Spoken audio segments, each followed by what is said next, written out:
Hola, ¿qué tal amigos? ¿Cómo están? Muy buenas noches. Yo soy Esdras Chabot y esto es Dinero y Poder. Ante el nulo avance en las negociaciones en el Congreso de la Unión para concretar las reformas que el país necesita, un gobierno de coalición se presenta como una alternativa. Su propósito es alcanzar la construcción de acuerdos para impulsar las reformas atoradas en el Congreso y generar así gobernabilidad. Para hablar de este tema nos acompaña en el estudio de Dinero y Poder Diodoro Carrasco, exsecretario de Gobernación, exdiputado. Buenas noches, Diodoro, gracias por estar aquí con nosotros. Muchas Ernesto gracias. Cervera Macarios, que tiene muy buenas noches. Buenas noches. Diodoro, cuando aparece en este desplegado en los periódicos un grupo de académicos, de políticos en activo, diputados incluso, políticos en receso, no sé si tú estás en receso, pero bueno, ahí andan chambeando por uno o por otro lado. El hecho es que se presenta como una demanda de un sector de la sociedad la existencia de un gobierno de coalición, porque se dice no se puede gobernar el país si no se generan mayorías. Hay quien dice que esto es tratar de generar un bloque antipriista y que esto es una especie de coalición de aquellos que no pueden ganar solos. ¿Por qué plantear una coalición como alternativa de gobierno? Bueno, en primer lugar yo te diría que qué bueno que se ha generado debate sobre este tema, porque finalmente pues de lo que se trata es de construir mayorías y de fortalecer la gobernabilidad. Tenemos múltiples ejemplos en las últimas semanas, meses y años de, digámoslo así, de la incapacidad o de la imposibilidad en el Congreso para construir acuerdos durables y para poder echar adelante las reformas fundamentales. Tenemos cosas sustantivas atoradas como el mando único policiaco o como la ley de seguridad nacional. O la reforma laboral. La reforma laboral, por poner tres ejemplos delicadísimos en el país, pues porque no ha habido capacidad de construir acuerdos. Entonces, ¿de qué se trata? Se trata de que las distintas fuerzas políticas, gane quien gane las elecciones, triunfe quien triunfe en el Poder Ejecutivo, pues pueda tener mayorías en el Congreso para gobernar, un Congreso dividido desde 97, que te permita, en base a un esquema común, a un programa común, a una definición de políticas públicas comunes del alcance que sea, puedan comprometerse, por ejemplo, reformas sustantivas que puedan ir con el apoyo de todas las fuerzas políticas. Y eventualmente que eso se pueda ver reflejado también hasta en la propia composición del gobierno, como está pasando, por ejemplo, hoy en el caso de Oaxaca, que es un ejemplo distinto, pero de lo que puede ser un gobierno de coalición. De eso se trata de hacer mayorías reales en base a programas, a propuestas, a políticas públicas, no de construir mayorías artificiales efectivamente como sugieren otras vías, ¿no? Que es, bueno, disminuyen el umbral de la cláusula de gobernabilidad para que quien obtenga 35% se vaya a 51%. Bueno, pues es una fórmula también difícil de digerir y difícil de aceptar. O la otra que sugería, vamos a construir mayorías en un proceso de segunda vuelta y vamos a juntar la elección del Congreso en la segunda vuelta presidencial para que haya un estímulo para construir mayorías en el Congreso. Yo creo que son diferentes formas. Me parece que esta parte del reconocimiento de una realidad política que va a seguir en el país, gane quien gane. Para hacer una coalición no se requiere reforma constitucional. O sea, con los instrumentos que hay ahora, si existiese una voluntad política, Vicente Fox o el propio Felipe Calderón pudieron haber hecho esto. Sí, yo creo que se requiere, para empezar, voluntad política, pero me parece que además se requiere un marco institucional que te permita dar cauce a esas posibilidades de diálogo y a esa voluntad política y le dé certidumbre, esa es mi opinión, a este tipo de propósitos o de proyectos. Yo creo que efectivamente si hubiera voluntad política, pues no estaremos discutiendo el tema del gobierno de coalición. Ahora, cuando hablamos de voluntad política, Diodoro, no únicamente nos referimos al presidente, sino a los partidos políticos en su conjunto. Tanto Vicente Fox como Felipe Calderón efectivamente estuvieron interesados en hacer gobiernos de coalición y lo intentaron. Y lo que no tuvieron fue respuesta de los partidos de oposición y por eso no pudo hacerse esta coalición, este gobierno estable. Y algo similar ocurriría, me imagino, en el próximo gobierno si no se empieza a trabajar desde ahorita, y entiendo que sería la lógica de este desplegado, de estas posiciones comunes. Mira, sí, de hecho, yo no sé si intentaron realmente Fox y Calderón hacer gobierno de coalición. Lo que está claro es que no se pudo romper, ¿no?, esta situación que imposibilita construir acuerdos duraderos y sobre todo en temas cruciales porque siempre se sobreponen otro tipo de agendas. Pero me parece que sí se requieren crear instituciones nuevas en el país. O sea, reconocer que tenemos atorones políticos por la pluralidad, por los intereses de corto plazo, por las diferentes visiones que se tienen en los líderes políticos y parlamentarios, por la razón que sea. Pero me parece que lo que sí nos hace falta es tener instituciones que den marco legal y certidumbre a este tipo de acuerdos. Me parece que es fundamental la voluntad política, efectivamente, pero me parece que no basta, ¿eh? Hay que dar marcos nuevos, marcos distintos que te posibiliten resolver a veces los entrampados en los que nos metemos y que imposibilitan, estando todos de acuerdo, en que salgan reformas tan importantes como las que comentamos. Diodoro, muchas veces cuando está uno entrampado en este tipo de circunstancias, lo más difícil es crear los mecanismos para que no haya un incentivo perverso. En el siguiente sentido, son precisamente aquellas fuerzas, aquellos poderes que están actualmente al mando de la situación, las que tendrían que sacrificar algo en aras de obtener, y el incentivo es totalmente al contrario, es mantenerse como están, a como dé lugar, para preservar el poder. ¿Qué incentivo se puede encontrar, más allá de la buena voluntad, de la inteligencia, de la sensatez, para que las fuerzas que están precisamente a cargo de esto encuentren esta posibilidad de cambiar las estructuras, aunque sea dándose un tiro en el pie? Pues mire, yo veo que un incentivo clave es la gobernabilidad. Me parece que, quien quiera gobernar México tiene que pensar en las condiciones para gobernar México, con los retos que tenemos en materia de seguridad, en materia económica, ya nos platicarás del asunto, en materia de los retos políticos, de los asuntos de las agendas regionales, de las nuevas realidades regionales. Me parece que es clarísimo que quien quiera gobernar con un plan de gobierno y lograr metas específicas en un sexenio, pues necesita del apoyo de los demás. Y del apoyo de los demás ya no lo va a lograr, por lo que estamos viendo, solamente con un ejercicio, yo no diría de voluntad, de voluntarismo político. No vamos a ponernos de acuerdo y apelamos a los grandes metas nacionales. No es suficiente. ¿No? Me parece que no tenemos una situación de ingobernabilidad, pero podemos caer en una situación de ingobernabilidad. Y de lo que se trata es mayorías para la gobernabilidad. Ahora, este desplegado al que nos hemos estado refiriendo está firmado por distintos personajes políticos, académicos, etcétera, cercanos a personas que pueden ser candidatos presidenciales, pero hay dos de estos candidatos presidenciales que no aparecen ahí entre los firmantes, ni ellos ni nadie cercano, Peña Nieto y López Obrador. Ellos dos aparentemente no están interesados en este gobierno de coalición, ellos creen que pueden ganar, me imagino, la mayoría o que no necesitan a nadie para gobernar. ¿Por qué esta creencia? ¿Ellos en qué lógica están pensando que podrían gobernar después de 2012 si ganaran? Bueno, mira, en el caso particular de Enrique Peña Nieto, pues su planteamiento es público, ¿no? Él dice, hagamos mayorías, pero hagámosla reformando la ley para que se baje el umbral de la cláusula de gobernabilidad. Vamos a ganar la elección, dicen, vamos a ganar el Congreso, y el porcentaje que nos falta que nos los den bajando la cláusula, que tampoco es un tema suficiente, por cierto, porque resuelve un asunto parcial en la Cámara de Diputados. Pero no en senadores. Pero no lo resuelven en el Senado de la República, ni lo resuelven en el contexto de las fuerzas políticas y del entorno político. Es decir, es una medida media engañosa, digámoslo así. Ese es su proyecto, pero me parece que es un proyecto incompleto, es un proyecto absolutamente parcial y seguramente con una visión de que van a tener un triunfo arrollador. En el caso de López Obrador, recién leo las declaraciones que hizo en Estados Unidos, ¿no? Donde descalifica cualquier situación de coaliciones y de alianzas, y él está confiando en que va a arrasar con su movimiento. Son visiones, me parece que visiones, digámoslo así, equivocadas o cortas del fenómeno político en el país y de la necesaria composición de fuerzas distintas para ayudar a gobernar este país. Para poder armar una coalición como tal, se requeriría que los grandes partidos que estén dispuestos, o los grandes grupos, porque incluso una figura como Manuel Fabio Beltrones aparece firmando este desplegado junto con ustedes, con otras gentes, que estos grupos encontraran un denominador común, una agenda común.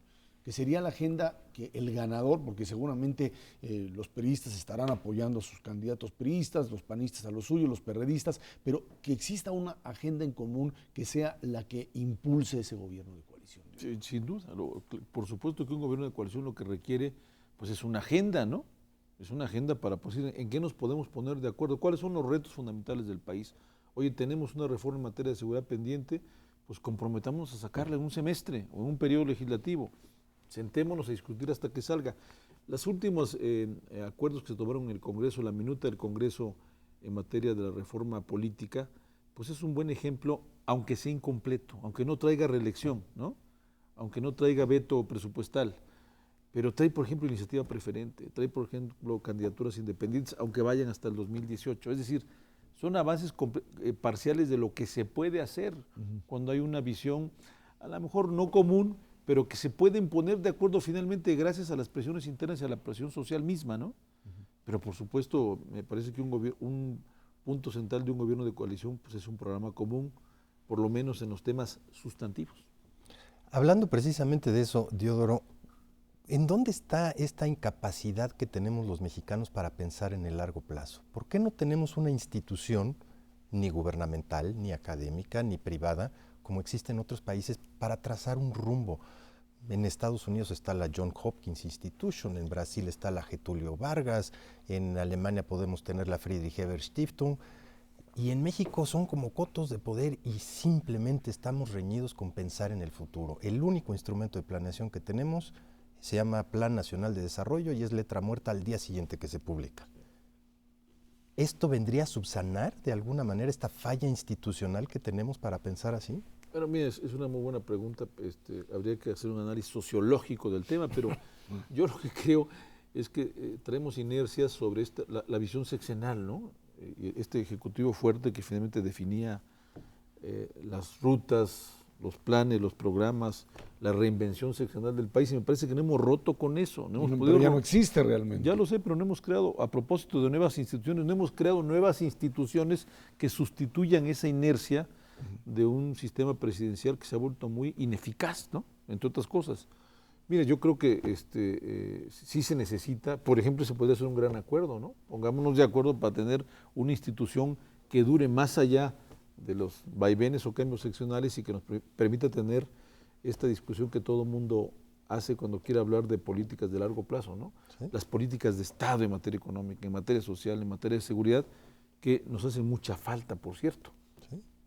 Estos personajes y grupos detrás de ellos que firmaron este desplegado, además de estar de acuerdo en que se necesita este gobierno de coalición, coinciden, por ejemplo, en este tipo de temáticas como el asunto económico o el de seguridad, porque me da la impresión, por los que vi firmando, que habría coincidencias, por ejemplo, en lo de mando único, que habría coincidencias en reforma laboral o en reformas económicas en general. Es decir, de los que están en este desplegado son personas que han estado impulsando digamos, este tipo de reformas modernizadoras en los últimos años.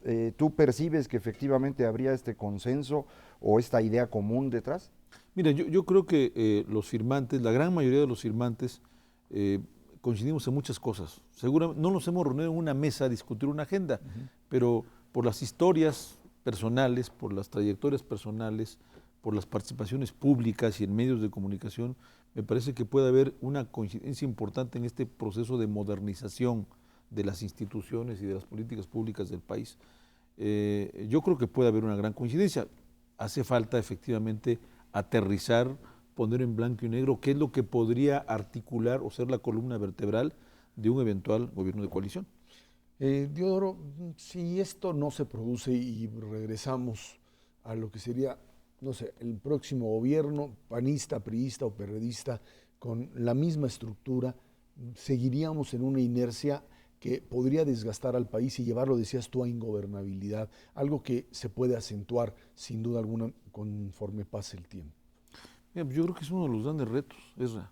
Déjame regresar, aunque suene un poco ilógico, al tema de Oaxaca, porque es un buen ejemplo de cómo le das gobernabilidad a un estado conflictivo, muy conflictivo y muy ingobernable recientemente, pues a partir de un gobierno de coalición, que se hace para ganar una elección, pero después se traduce en una reforma política aprobada por por mayoría abrumadora, y que después se empieza a traducir en políticas públicas específicas. Ahí el ejercicio fue al revés, ¿no?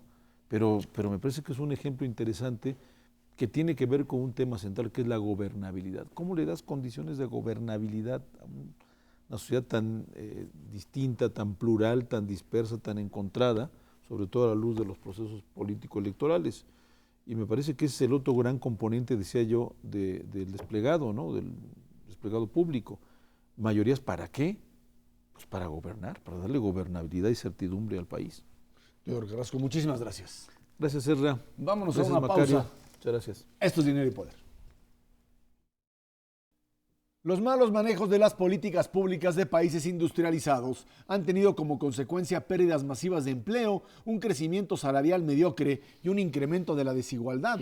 El sector de la población más golpeado es la clase media, que ve reducido su crecimiento y futuro económicos, sobre todo en Estados Unidos y Europa. En América Latina ha registrado un crecimiento que alcanza un 30% de la población regional. Bueno, pues ahí está este problema propio de lo que podríamos llamar políticas mal instrumentadas, por lo menos en Europa, lo que se hizo correctamente en Estados Unidos, por lo menos, y que les ha permitido salir de la crisis, o por lo menos no generar un estallido. Esto en Europa no funciona. Bueno, en realidad son problemas un poco distintos. El caso de Estados Unidos, como ya lo hemos platicado muchas veces, fue un exceso en el gasto de las personas, una contratación de créditos muy por encima de lo que se podía pagar. Y en cambio, el caso en Europa es un problema de deuda propiamente de los gobiernos, no de las personas. Los gobiernos en Europa desde mediados de los 80 incrementan los beneficios del estado de bienestar, pero no incrementan al mismo tiempo los impuestos, se les va haciendo una deuda cada vez mayor y a partir de la crisis de 2009 en Estados Unidos, pues los agarra con una deuda ya grande a todos, tienen que hacer programas de impulso a la economía, que normalmente es un mayor déficit, y entonces, bueno, en los siguientes 2 años esto lleva a que las economías estén pues prácticamente al borde de la insolvencia, como es el caso de Grecia, y de ahí, bueno, el resto. Más que políticas públicas de los últimos 2 años, el error importante viene desde antes, viene de decisiones que esperan que en el futuro las cosas fueran demasiado buenas y no es así como Ahora, ocurre. lo cierto es que comienza a darse este movimiento de clases medias en países industrializados. Se trata de expandir a países emergentes, pero no tiene esa repercusión tan importante. Son clases medias, podríamos llamar, de países industrializados, estos indignados que comienzan en España, se extienden por supuesto por toda Europa, llegan a los Estados Unidos. Son estas clases medias las que se sienten golpeadas, no solo se sienten, han sido golpeadas fuertemente por una crisis y en donde parece que no hay muchos mecanismos para poderlas ayudar en el corto plazo. Es correcto, Ezra, y desafortunadamente hay que tomar en cuenta que más del 60% del Producto Interno Bruto y su dinámica de crecimiento lo explica precisamente el consumo privado.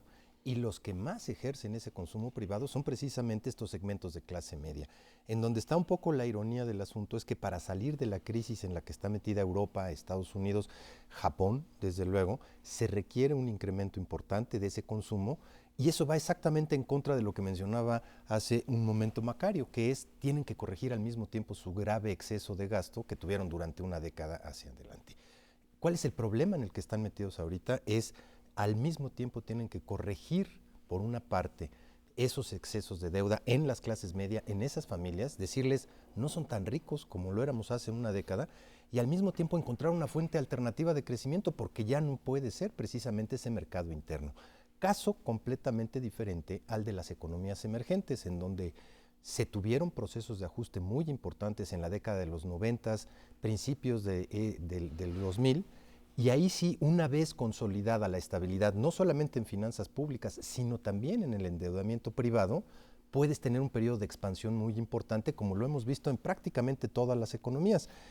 China, India, Rusia, Brasil, México, desde luego, encuentran un mercado interno creciente, importante, y que no tiene esa característica de desbalance, de sobreendeudamiento, que en estos momentos impera precisamente en Europa y en los Estados Unidos. Estos movimientos de indignados, aunque parezcan similares, no lo son. El caso en España, que es de donde viene el nombre, y me parece el movimiento, yo diría, más auténtico, en el sentido de que los jóvenes en España enfrentan una situación verdaderamente seria. El desempleo juvenil en ese país está alcanzando ya el 50%. Entonces, cuando un joven sale de estudiar, la probabilidad de que encuentre un trabajo, pues cuando mucho está a la mitad. Eso es una situación verdaderamente grave, y esa es la gran queja, esa es la indignación detrás de este movimiento, que bueno, ellos estaban en una lógica de un país que se va desarrollando, en donde sus papás mejoraron mucho de nivel de vida en los últimos 20 años. Ellos esperaban que este camino continuara, y de pronto no es así, y no solo digamos, es que hay que trabajar, sino que ni siquiera hay empleo para ellos. Esta es una cosa. Lo que ha estado ocurriendo las últimas 2 semanas o cosas así en Estados Unidos es otra cosa totalmente distinta.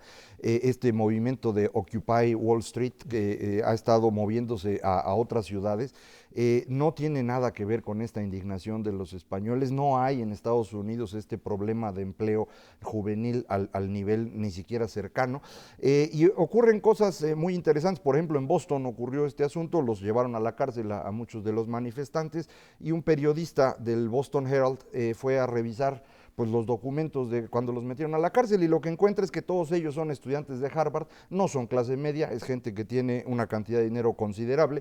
La mayoría de los que se manifestaron son menores de 25 o mayores de 55, y pues todos están emocionadísimos con esta idea de que Marx a final de cuentas tuvo razón. Lo cual muestra pues una profunda ignorancia tanto de los jóvenes, que es normal, no es nada de qué preocuparse, así ocurre cuando uno es joven. Sí es preocupante en los mayores de 55, que son profesores de universidades destacadas en Estados Unidos, y aparentemente no tienen la más remota idea de qué fue lo que dijo Marx, ni de qué es lo que está pasando ahorita.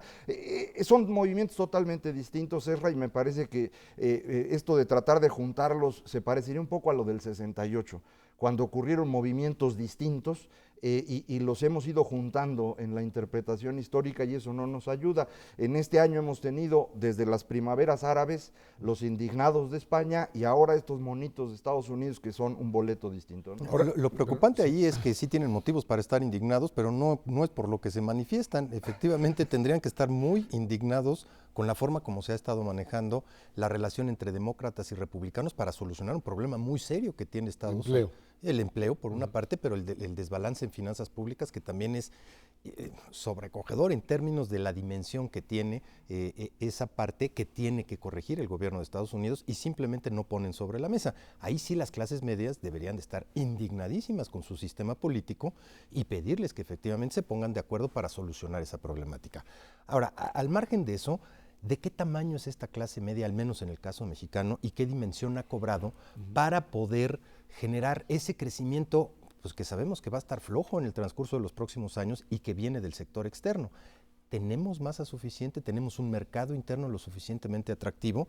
Lo que ha pasado en México con estas clases medias es un crecimiento brutal entre el 2000 y el 2007. Pasamos de tener aproximadamente 6-7 millones de familias en condición de clase media, y clase media entendida como todas aquellas familias que ganan más de 5 salarios mínimos, menos de 25 salarios mínimos, que no tienen alguna condición de pobreza específica, ni de capacidades, ni patrimonial, y desde luego no pobreza extrema. Y en México llegó a alcanzar 58% de las familias. Son ahorita 15.5 millones. No han crecido dramáticamente ese número de familias en clase media. Llevamos prácticamente estancados desde el 2006 a la fecha en 15.5 millones de familias, sobre un total de 29 millones. Ya bajamos de 58% a 51%, pero sigue siendo increíblemente atractiva una clase media como mercado interno para detonar aquellos sectores que son muy importantes en una economía.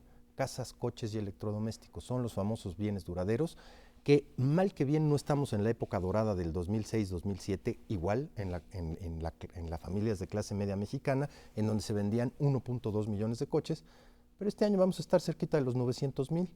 No se venden 700,000 casas, pero vamos a estar en las 550,000. Sigue siendo un mercado muy importante, muy atractivo para inversionistas nacionales y desde luego también para inversionistas extranjeros. En todo caso, las clases medias de países emergentes serían hoy las más beneficiadas, llamémosle así, del concepto de estabilidad económica.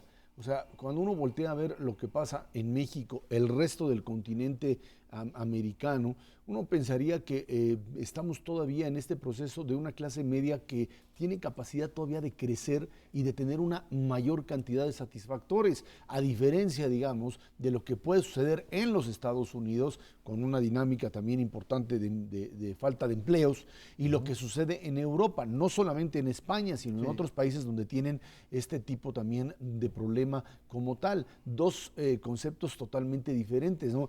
Podría darse, digamos, esquemas de tensión social en países como México, en otros niveles, no en clases medias, sino en otros sectores que puedan verse afectados fuertemente por un alza, digamos, en precios de alimentos, ¿sí? Frente a lo que puede suceder efectivamente en una Europa en donde una clase media pues tenga que bajar su nivel de vida en forma determinada. Nosotros tuvimos esa tensión en clases medias en 95 con la crisis. Esa fue una crisis que le Y se golpeó hizo pedazos. fundamentalmente a la clase media. Sin embargo, como bien explicaba ahorita Ernesto con varias cifras, este crecimiento de la clase media se recuperó y hemos alcanzado el máximo nivel de clase media de toda nuestra historia. Una clase media que no puede compararse, digamos, en nivel de ingreso a la de Estados Unidos o Europa, pero en términos de nivel de vida al interior del país es propiamente hablando, clase media bien conformada. Algo similar está ocurriendo en Brasil, está ocurriendo en Perú, ya había ocurrido desde antes en Chile. Entonces, América Latina ha ido incrementando significativamente este grupo, nos volvemos consumidores, y esto es algo relevante. China ha estado haciendo algo similar, pero no tiene la ventaja de la estabilidad. En China sí hay un problema de inestabilidad financiera que van a tener que resolver en los próximos meses y no está sencillo cómo lograrlo, pero estos espacios de consumidores adicionales de los países en desarrollo es lo que puede compensar un poco la falta de consumo de los países ricos que no van a tener en los próximos años. Y es correcto, aquí sí el orden de los factores sí altera el producto, y sobre todo hablando de capacidad de crecimiento hacia adelante, no es lo mismo una clase media que primero se estabilizó, corrigió sus desbalances y ahora sí puede consumir, es el caso de la clase media mexicana y de la mayoría de los países en economías emergentes, al contrario de las clases medias europeas o estadounidenses, que primero gastaron y ahora tienen que pagar los platos rotos de sus excesos de consumo. Es pues una perspectiva de crecimiento diametralmente diferente, y yo te diría con una perspectiva fundamental para que el crecimiento del mundo entero en los próximos 20 años provenga precisamente de estas economías emergentes. Vámonos a una pausa, de regreso platicamos reforma política, la dejaron mocha, simplemente pues aprobaron un cachito y lo otro, pues quién sabe para cuándo. Esto es Dinero y Poder.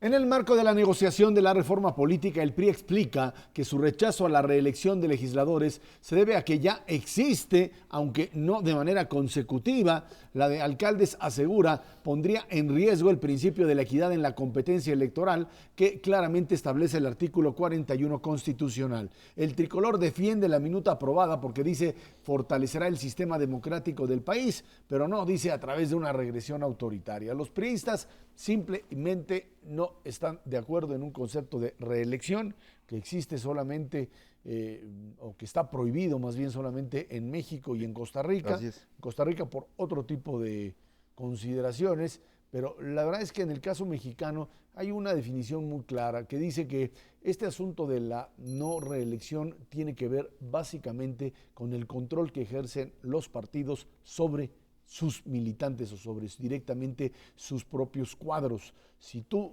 permites la reelección, el diputado como tal o incluso el propio presidente municipal tendrá que gobernar o actuar en función de la voluntad de los ciudadanos para poder tener el voto en la siguiente elección y no en función de lo que el partido determine. Claro, no se lo garantiza el partido, no puede garantizarle que lo pase de diputados a senadores y vaya a ganar, pero tiene un mayor margen de maniobra. Sí, pues la razón por la cual existe la reelección, no existe la reelección de legisladores en México es una decisión de Plutarco Elías Calles en el Congreso de 1930-32, ahí fue donde se decidió, no tiene nada que ver con la revolución, no tiene nada que ver con el sufragio efectivo, no reelección de los oficios que todavía sigue haciendo el gobierno, es un invento de Plutarco Elías Calles precisamente para concentrar el poder en el partido que acababa de crear, el Partido Nacional Revolucionario, que no era otra cosa que él mismo. Entonces eso es lo que él quería. Cuando Cárdenas construye el régimen corporativo unos años después, pues ya no necesita tomar esa decisión, ya se la había dejado Plutarco y la mantiene porque esto le permite precisamente que todo el control de la política se concentre en la figura del presidente de la República. Así fue el sistema mexicano. Y le permite la circulación de élites, que es el otro nivel. Ese es un argumento que a mí no me convence todavía. En realidad el objetivo fundamental es la concentración del poder. Puede ser que adicionalmente te permite esta circulación, pero esa circulación puede existir también con reelección. Sería más lenta. Es más lenta, Así pero es. dependería de los ciudadanos, que esa es la Eso parte sí. importante. Eso Y en este caso, pues dependía en el caso de México del presidente como la piedra angular del sistema político, y después de que se acabó este régimen, ahora depende de los partidos políticos. Para el PRI sería un grave riesgo en este momento aceptar la reelección, porque entonces no podrían tener esta unidad que les permite pues aspirar a la presidencia. Entonces, para no tener riesgos, mejor el PRI no quiere mover nada, no mueve nada en lo laboral, ni tampoco mueve nada en lo político. No, estamos actuando con una falta de pragmatismo pasmosa, siguiendo el principio de primero muertos que eficientes, y en el contexto no nos damos cuenta que es increíblemente difícil poder generar una administración pública eficiente en periodos de 3 años para alcaldes. Simplemente un presidente municipal que se sienta en la silla, habiendo sido electo, el primer año pues se da cuenta de qué está pasando, el segundo año pues tiene 1 año para ejercer y el tercero pues ya se va. Y como no hay reelección, pues simplemente en periodos de 3 años es muy difícil gobernar, no México, cualquier parte del mundo. En ese contexto, si es que no van a permitir jamás la reelección, que yo estoy totalmente en el sentido opuesto, hay que tener reelección para el sufragio efectivo, para que la gente realmente pueda decidir, hay que permitir esa reelección, y si no es el caso, entonces hay que ampliar el periodo, no sé si a 6 años como es el periodo presidencial o el de los senadores, pero desde luego 3 años no dan tiempo para absolutamente nada en materia de una presidencia municipal, en donde eso es lo que hemos estado viendo en materia, por ejemplo, de seguridad. En 3 años, ¿cómo puedes cambiar la seguridad de un municipio? Simplemente no se puede. No, ni siquiera has tomado las riendas del asunto de la policía municipal cuando te sientas, cuando ya te tienes que ir.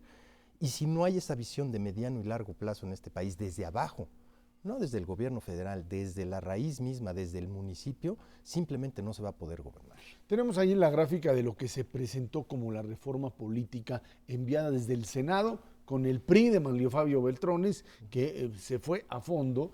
Y bueno, pues ahí vemos los puntos que se aprobaron y los que se rechazaron. Por un lado, pues la reelección de alcaldes fue rechazada, la reelección de legisladores, la reducción del Congreso, el 4% de votos para conservar el registro, que sería pues subirle el límite y a partir de eso sacar a los mini partidos. La segunda vuelta, que para muchos era también un mecanismo para generar mayorías, también para afuera.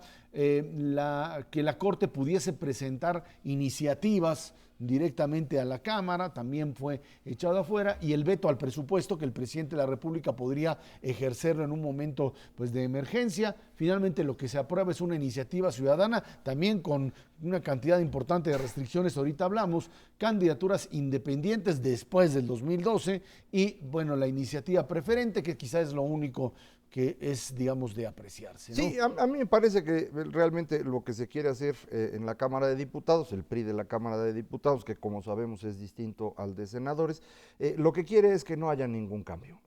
Ya lo vimos en el caso del asunto laboral y ahora lo vemos en materia política. Dicen que estarían dispuestos a aceptar estas 3 cosas muy restringidas, como bien se dice.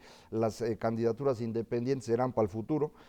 La iniciativa ciudadana, siempre y cuando se junten una cantidad de firmas que era brutal, no recuerdo exactamente la cantidad, pero redujeron al 25%. Va a ser 40% del padrón, ahora es 25%, eso no tiene sentido, es algo que no se puede hacer.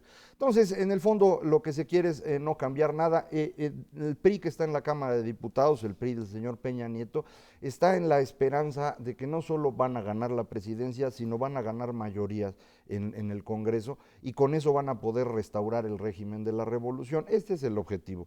Yo creo que eso no es posible, pero independientemente de lo que yo crea, ellos sí creen que pueden lograrlo y creen que México estaría en mejores condiciones bajo esta lógica.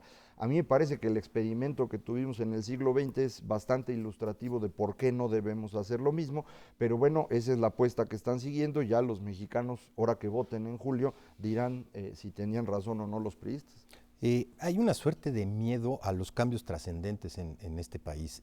Es realmente difícil encontrar una reforma estructural en la parte económica, en la parte política, que vaya hasta el fondo, al corazón de resolver una problemática. Siempre son a la mitad. Y ejemplos de esos hay muchísimos en los últimos años. Una reforma energética que luego se convirtió en una reforma de Pemex y que a final de cuentas no fue nada, fue un gallo gallina, a lo mejor en el sentido correcto, pero que simplemente no da o no nos permite dar los pasos necesarios y suficientes para corregir los problemas de fondo. En este caso, pues ni siquiera es gallo gallina, es gallo gallina, pero tal vez un paso para atrás. Y es la preservación del status quo por encima de cualquier cosa. Y eso va contrario precisamente a la definición propia de lo que es una reforma. La reforma política o económica en el sector que sea, lo que quiere hacer es romper el status quo, poner sobre la mesa los cambios necesarios y suficientes para poder avanzar rápidamente. Y llevamos ya muchísimo tiempo estacionados con leyes que simplemente no se ajustan a lo que pasa en el mundo. Mientras le sigamos teniendo ese miedo pavoroso a tomar las decisiones de fondo y a cambiar, pues simplemente no vamos a poder avanzar a la velocidad a la que lo hacen otros países. El PRI planteó como alternativa frente al asunto de la reelección, donde dice que hay polémica, una consulta, que es otra vez pues un mecanismo de posposición de la decisión, porque si se establece que pues hay que hacer una consulta, ¿por qué para eso sí hay que consultar y para las otras cosas que sí se aprobaron no? Es un elemento bastante subjetivo, eso por un lado. Y por otro lado, el hecho real de que una modificación a la ley que ni siquiera tendría, digamos, en términos de la reelección, una influencia en la actual Cámara, porque no se podrían reelegir los actuales congresistas, pues le daría viabilidad incluso al siguiente Congreso, si es que ellos suponen que el siguiente Congreso pudiese ser mayoritariamente priista. El problema está en esto que decíamos, que finalmente le quitaría poder al presidente, le quitaría poder directamente a los partidos y lo volvería mucho más ciudadano, ¿no? Bueno, de hecho hoy el presidente no tiene poder. Quien tiene poder hoy son los gobernadores. Quienes nombran a los diputados son los gobernadores y ellos son los que hoy tienen el poder gracias a las leyes actuales. Lo que no debemos olvidar es que las leyes en México no se hicieron para que este país fuera exitoso. Ese es el punto de partida clave. Las leyes en México se hicieron para que un grupo que había ganado la guerra civil estuviera en el poder, se mantuviera en él y nos extrajera a los mexicanos la mayor cantidad de dinero posible. Para eso eran las reglas y funcionaron muy bien. Los políticos que fueron presidentes o gobernadores en México durante el siglo XX, sus familias viven sin necesidad de trabajar por varias generaciones. Ese dinero que tienen lo obtuvieron de nosotros gracias a las leyes que seguimos teniendo hoy. La razón por la cual no las quieren cambiar es porque esperan regresar al poder y volver a hacer lo mismo, volver a extraerle riqueza a los mexicanos. No están pensando en que a México le vaya bien. Es algo que deberíamos tener perfectamente claro. Si las leyes en México, las reglas en general, fueran para que México fuese exitoso, lo hubiéramos sido en algún momento del siglo XX y nunca lo fuimos, en ningún momento. Entonces yo sigo sin entender por qué la gente les puede creer todavía, pero pues así es esto, ¿no? Hay quien dice, bueno, ¿por qué ahora un personaje como Manlio Fabio Beltrones, que era el símbolo del régimen anterior, hoy aparece, lo critican muchos, ahora dicen un demócrata que pretende abrir? Se trata de una diferenciación fundamental de Manlio Fabio Beltrones frente a Enrique Peña Nieto, frente al grupo que gobierna, porque parecería ser que esa es su única carta ganadora. A mí me parece que hay un pequeño grupo de priistas que entendió por qué perdió la elección y que entiende por qué necesitamos cambiar las cosas en México. Simplemente el botín se acabó y la única manera de hacer que este país funcione es tomando reglas mucho más abiertas, estos cambios a los que se refería Ernesto, de que dejen atrás el status quo.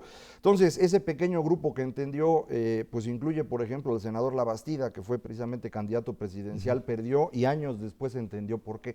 Y me parece que este grupo es el que está intentando hacer cambios. Hay otros que creen que esto pues no necesita modificación alguna, que ellos pueden regresar al poder y volver a hacer lo que hicieron en el siglo XX. Ahora, haya sin tratar de recortes. dramatizar, creo que muchas otras regiones del mundo y países están teniendo problemas también importantes para ponerse de acuerdo, para alcanzar cambios en algún sentido. Lo vemos claramente en Estados Unidos entre demócratas y republicanos, en donde, digamos, la mayor parte de los sensatos, ya sean demócratas o republicanos, no son los que se escuchan y se oyen la polarización absoluta de la ultraderecha o de la izquierda. Y en Europa está sucediendo lo mismo. Simplemente no se están poniendo de acuerdo para ver qué hacer con Grecia, qué hacer con Portugal, qué hacer con Italia.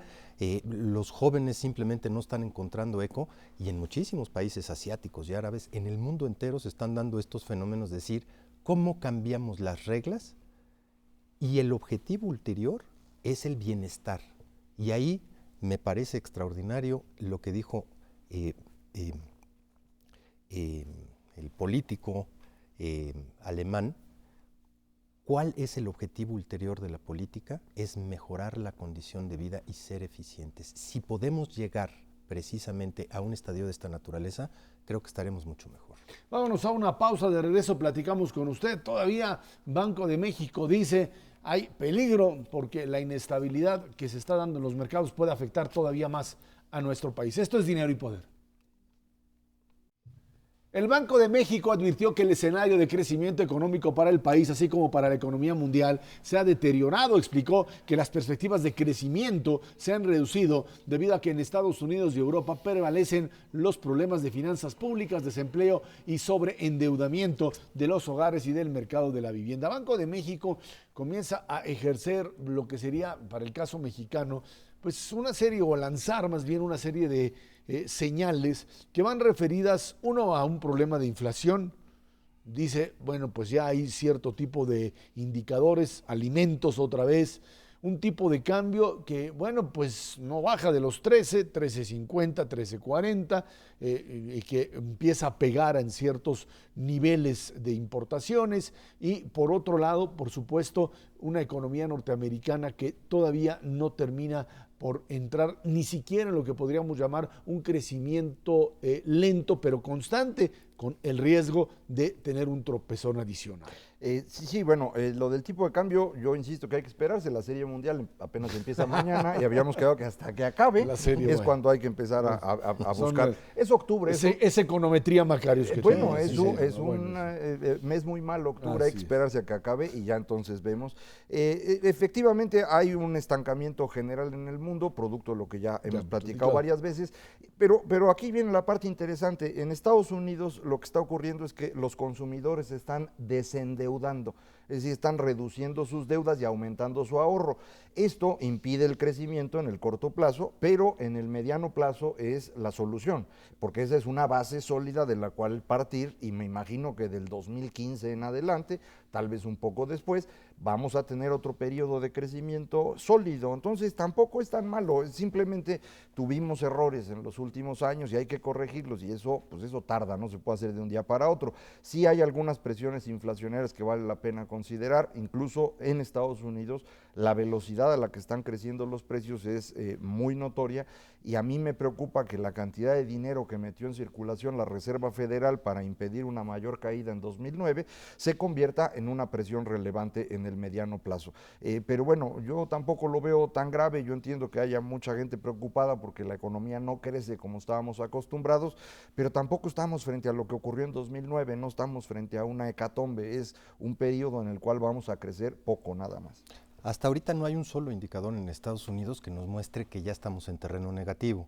Todos y cada uno, inclusive los indicadores adelantados, como puede ser el ISM, este índice de pedidos manufactureros en los Estados Unidos, está en la rayita, pero está en terreno positivo. Eso quiere decir que las principales empresas manufactureras de Estados Unidos siguen expandiendo sus compras a una velocidad mucho menor, no hay ninguna duda. Y yo creo que es plenamente justificado lo que plantea el Banco de México en el sentido de vamos a esperar un menor crecimiento y ajustar su expectativa como tal. Y yo creo que un poco lo que ve ya no es para lo que viene de 2011, que ya a final de cuentas nos queda un solo trimestre, sino para lo que viene en 2012, y ahí está la enorme preocupación. ¿Qué tan prolongado va a ser un periodo de un crecimiento bajo? Vamos, no hay duda, va a ser muy prolongado. no solamente 2012, probablemente nos vayamos hasta 2013 para encontrar tasas de crecimiento importantes en Estados Unidos y en Europa, y importantes superiores al 1%, ya con eso nos podemos dar por bien servidos.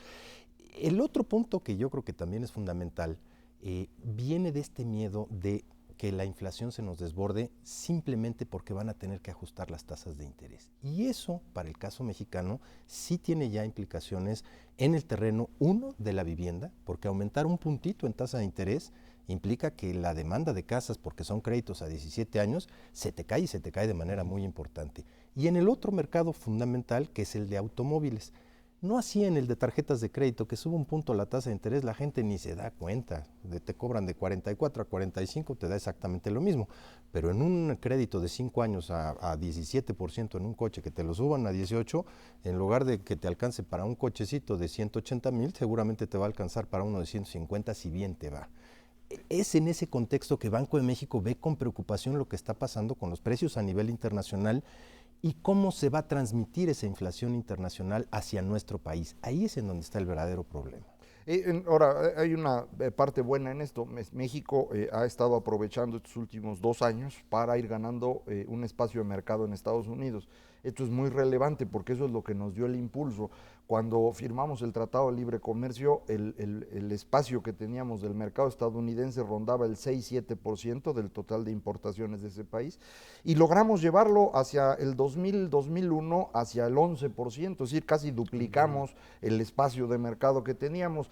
Con la crisis 2001-2003, que aquí casi no le hicimos caso, pero nos quedamos estancados y dejamos de crecer. Fue el momento en el que China nos rebasó como socio más importante con Estados Unidos después de Canadá.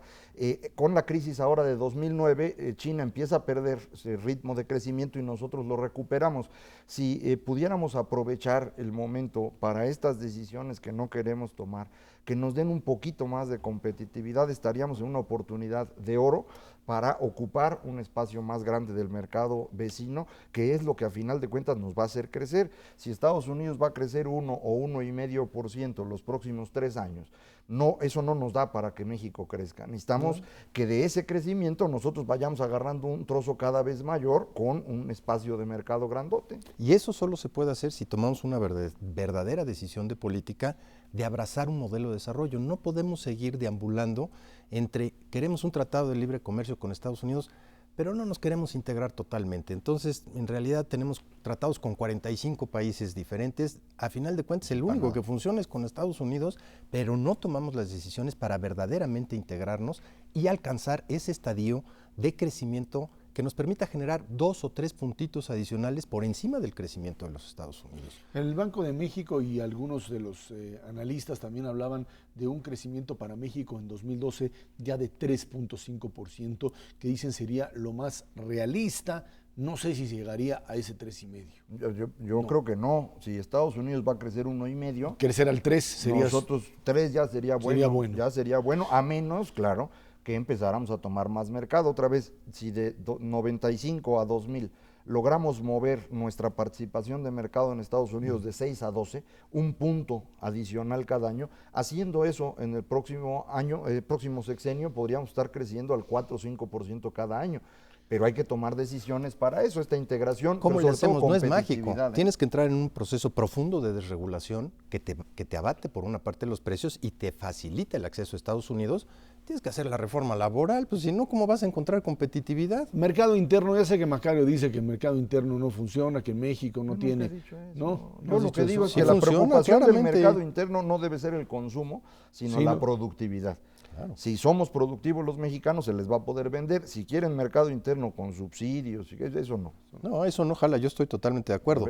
El mercado interno jala simplemente dándole estabilidad y elementos fundamentales de cambio estructural. ¿Qué le ofreces a las clases medias más allá de que puedan adquirir un crédito y estabilidad macroeconómica? Pues les tienes que ofrecer buena educación, necesitas una reforma para eso, muchas mejores condiciones de salud y un mucho mejor acceso al mercado formal por la vía de una reforma laboral.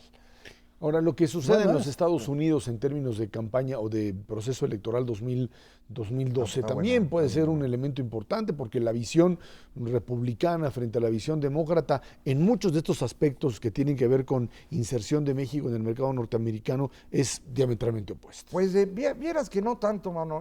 Hay dos candidatos ahorita que están muy fuertes en el republicano, el señor Romney, que es un republicano bastante moderado, y el otro que está interesantísimo es el morenazo Kane. Kane, El McCain, 999. perdón, Kane, con una propuesta del 999 muy simpática, probablemente no avance, pero el señor Kane se está volviendo el más importante candidato. Sería una competencia genial, porque tendríamos al señor Obama, que es moreno claro, y al señor Kane, que es moreno oscuro, compitiendo por la presidencia. Muy, muy interesante. Pero ambos están de acuerdo en una cosa fundamental, que es Estados Unidos también necesita reindustrializarse. Y necesita México. Ese es precisamente el punto, que solo lo puede hacer si tiene la participación decidida de México en ese contexto, porque solito frente a China no va a poder, eso lo tienen perfectamente claros. Ahora, ¿qué tanto se quiere reindustrializar Estados Unidos? Muchísimo, lo han puesto sobre la mesa demócratas y republicanos.